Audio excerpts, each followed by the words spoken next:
Having a dash camera on your vehicle is like having a security camera on your house.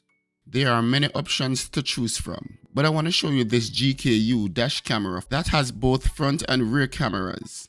The front camera can record up to 4K and the rear camera 180p. This camera has built-in Wi-Fi and GPS system. You can connect to this dash camera with your phone over Wi-Fi, and you will be able to change settings and view or download videos that are stored on the memory card. You also could use your phone as a rear monitor while driving, which gives a clearer and wider view of the blind spots. This camera is capable of providing 24-hour parking if you install the hardwire kit.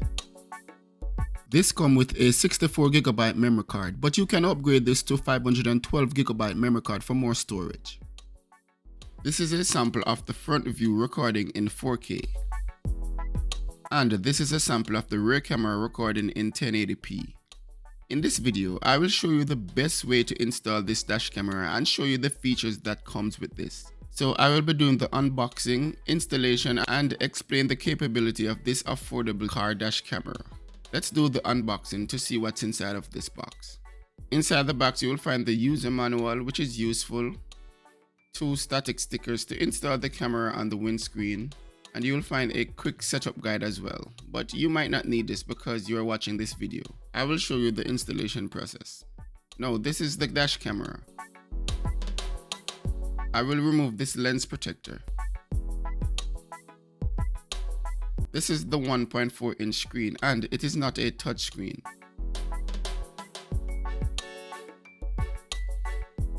This is the rear camera wires and it is long enough for regular and SUV type vehicles. This is the power adapter, but a hardwire kit is more ideal. I will put a link in the description below on how to install a hardwire kit. The good thing about this power adapter is that it has a USB power outlet, so you can still charge your phone here. Also in the box are these adhesive clips, as well as this pry tool to help with the installation process. It has 2 extra adhesive tapes in the event you mess up with the installation and you need to reinstall these in other vehicles or in other locations. You need to find an ideal location to install the dash camera. For me, I will install it right here. However, this sunscreen will provide some lines in the videos, but it is okay for me because these videos are for only surveillance purposes. If you want to avoid these lines, install this further to the right, but here is ideal for me. You will need to use alcohol or any cleaning solution to remove oil or grease from here. I'm using a microfiber rag. Now I will install the static sticker. Peel off one side and decide where you want the camera to be installed. For me, I want the camera right here. Now it's time to install the camera. I need to remove this strip from the adhesive and install the camera as straight as possible. If it's not perfectly straight, it's okay. This camera can be adjusted vertically, so I can push it up and down. It's time to run the wires, but I will first test to see if the camera is working. So the camera has booted up and it's working. I just need to format the memory card, and I will do so by pressing OK. The memory card has been formatted and it is now recording. Now I can install the rear camera wire and also the power cable. I want to run these wires as neatly as possible under the cover panels. In running these wires, I will run the wires along the roof here and under the airbag right here. The power wire will go down to the front of the car, while the rear camera wires will be run along the roof right here to the back. I recommend not starting here at the dash camera. Start at the airbag here. Now I can pull away this weather strip and gently pull this panel out. Do not try to remove this panel completely. You will break a clip. Just having it loose like this is enough. And it is similar for almost all vehicles. So it doesn't matter which vehicle you have. I was trying to get the plug right here under the airbag, but it is too big to do so. Now I will disconnect the power cable and run it under the airbag from here. I will actually run it through the glove compartment to hide as much of the wire as possible. So this is a better view of what I'm doing. I will need to remove this panel here to run the wire through here. I need to start from where this will plug in because this bulky piece here cannot go under the airbag. I will run the power wire through the glove compartment, push it through here and run it under the airbag. Now I can run the wire to the dash camera and secure the wires under the roof liner. Now I will feed the camera wire under the airbag as well. Now I can hide the wire with this rubber strip here and reinstall this cover.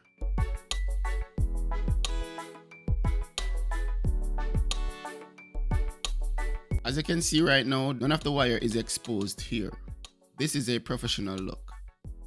Now, the rest of the wires will just hang out in this glove compartment here. It is not ideal, but this is the best I can do now. Another option is to remove the dashboard to have less wire showing. The best method is to use a hardwire kit, and the only wires that will be exposed are the wires right here leading to the dash camera. So the power wire is installed. Now I can run the rear camera wire. I will run it along here under this weather strip and go right to the back. I will just move the weather strip out of the way and run the wires under here. I'm using both my fingers and the pry tool.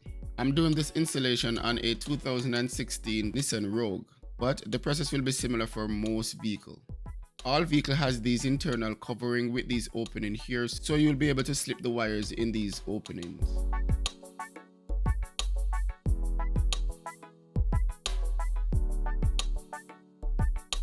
Now I will run the wires under this weather strip and install it on the rear glass. So you can see that I have hidden the wire under this rubber. The excess wire will be hidden under this here. So I will push the excess wire under this cover and just leave enough to install the camera.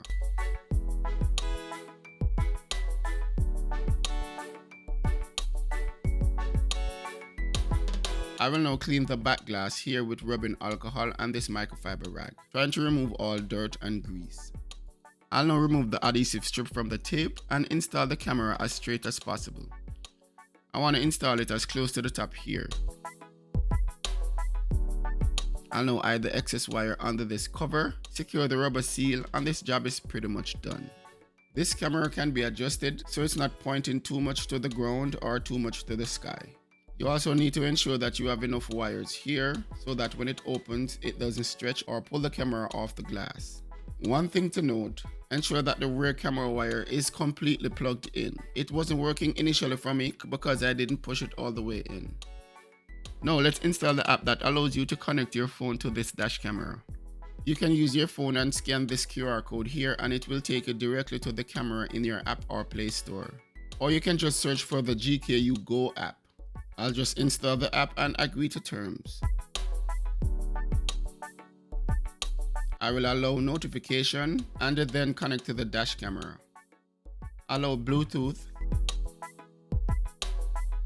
The first thing to do is to go to Wi-Fi setting and connect to the dash camera Wi-Fi. You will say GKU D900.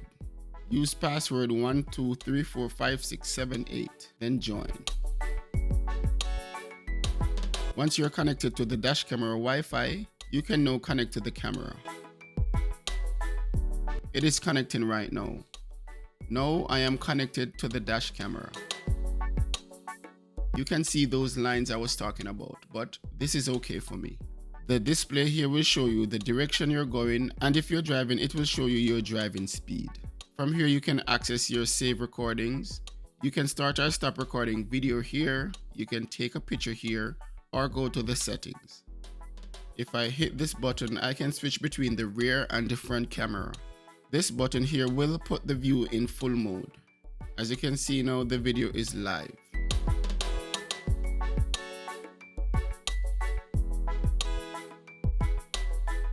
When I hit camera files, it will show you 3 different types of recordings: loop recording, screenshots, or locked video.